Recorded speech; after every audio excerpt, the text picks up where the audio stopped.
दोस्तों, कुछ रिस्क ऐसे होते हैं जो लेना अपने आप में बड़ी चुनौती है और कुछ रिस्क इतने बड़े होते हैं कि उन्हें ले पाना हर किसी के बस की बात नहीं। भारत के प्रधानमंत्री नरेंद्र मोदी ऐसे ही अनोखे नेता हैं जिनकी रणनीति को समझना दुनिया के बड़े बड़े दिग्गजों के लिए भी मुश्किल साबित हो रहा है। चाहे गुजरात हो या पूरा देश, मोदी जी जहां कदम रखते हैं विरोधी मैदान छोड़कर भागने पर मजबूर हो जाते हैं। याद कीजिए 2002 के बाद कैसे पूरी दुनिया ने उन्हें घेरने की कोशिश की, लेकिन मोदी ने धैर्य और विकास की ताकत से सबको जवाब दिया और अब अंतर्राष्ट्रीय मंच पर भी यही कहानी दोहराई जा रही है।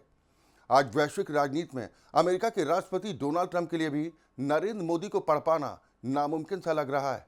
ट्रंप के हर बयान, हर फैसले से यही लगता है कि वो समझ नहीं पा रहे कि पीएम मोदी किस मिट्टी के बने, कितने बड़े रिस्क ले सकते हैं और कितनी दूर तक खेल सकते हैं।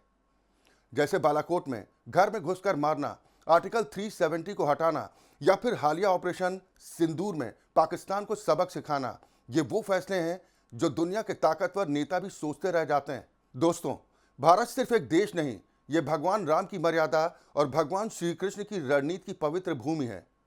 महाभारत में श्री कृष्ण जी ने कैसे पांडवों को जीत दिलाई, कैसे चक्रव्यूह रचा। पीएम मोदी भगवान तो नहीं, लेकिन ठीक वैसे ही आज पीएम मोदी रणनीति के बादशाह हैं। और ये संयोग नहीं कि मोदी जी द्वारकाधीश की नगरी में बैठे हैं। ट्रंप जैसे जल्दबाज और उत्साह से भरे नेता के लिए पीएम मोदी का धैर्य समझना असंभव है। पीएम मोदी का स्वभाव समुद्र के जैसा है, बाहर से शांत और अंदर से अथाह गहराई। ये कोई मेरी व्यक्तिगत राय नहीं, उनके 24 साल के राजनीतिक जीवन की मिसालें गवाह हैं। इमरजेंसी के बाद की लड़ाई से लेकर 2014 से 2019 की ऐतिहासिक जीत तक हर संकट में धैर्य से जीत हासिल की। अगर ट्रंप सच में मोदी जी को समझना चाहते हैं तो उन्हें सोनिया गांधी और राहुल गांधी से पूछना चाहिए, जो 24 साल से मोदी जी को हराने की कोशिश करते आए, लेकिन आज वो खुद मान चुके हैं कि मोदी को राजनीतिक रूप से हरा पाना नामुमकिन है। और इसीलिए वो अब विदेशी मीडिया, टूलकिट गैंग और अंतर्राष्ट्रीय साजिशों का सहारा ले रहे हैं। लेकिन सब फेल, सफलता दूर की बात, उन्हें शर्मिंदगी ही हासिल हो रही है। अब आते हैं ट्रंप के दूसरे कार्यकाल पर। इस पूरे ड्रामे को दो हिस्सों में समझिए। ऑपरेशन सिंदूर से पहले और बाद में पहले से ही यह साफ था कि ट्रंप से भारत की उम्मीदें पूरी नहीं होंगी, और ऑपरेशन सिंदूर के बाद तो यह साबित हो गया। याद कीजिए 22 अप्रैल 2025 को पहलगाम में वो दिल दहला देने वाला आतंकी हमला।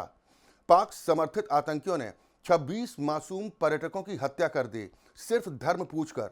इसके जवाब में 7 मई को भारत ने ऑपरेशन सिंदूर लॉन्च किया। पाकिस्तान और पीओके में 9 आतंकी ठिकानों को नेस्तनाबूद कर दिया।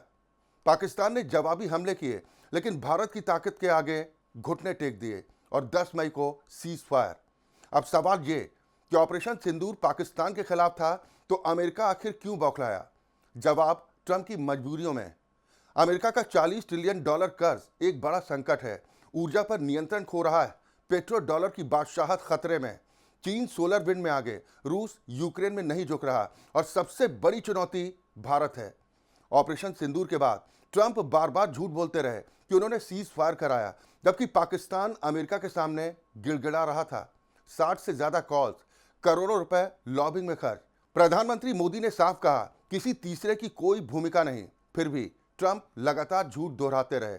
भारत पर रूस से तेल खरीदने का आरोप लगाया, टैरिफ की धमकी दी, लेकिन भारत नहीं झुका।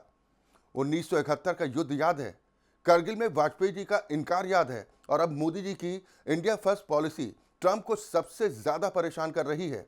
हाल ही में तो ट्रंप ने रूसी तेल खरीदने पर भारत को और टैरिफ लगाने की धमकी दी, लेकिन मोदी जी शांत और बिल्कुल स्थिर। ट्रंप बयान बदलते रहते हैं, लेकिन भारत का संदेश साफ, इंडिया फर्स्ट। जो साथ देगा वो मित्र, जो दबाव डालेगा चुनौती। इतिहास गवाह है, भारत डर से नहीं धैर्य से फैसले लेता है। दोस्तों, ये मोदी जी की ताकत है जो दुनिया को सोचने पर मजबूर कर रही है। इसी के साथ आज का वीडियो यहीं पर समाप्त करते हैं। अगली मुलाकात तक जय हिंद, नमस्कार।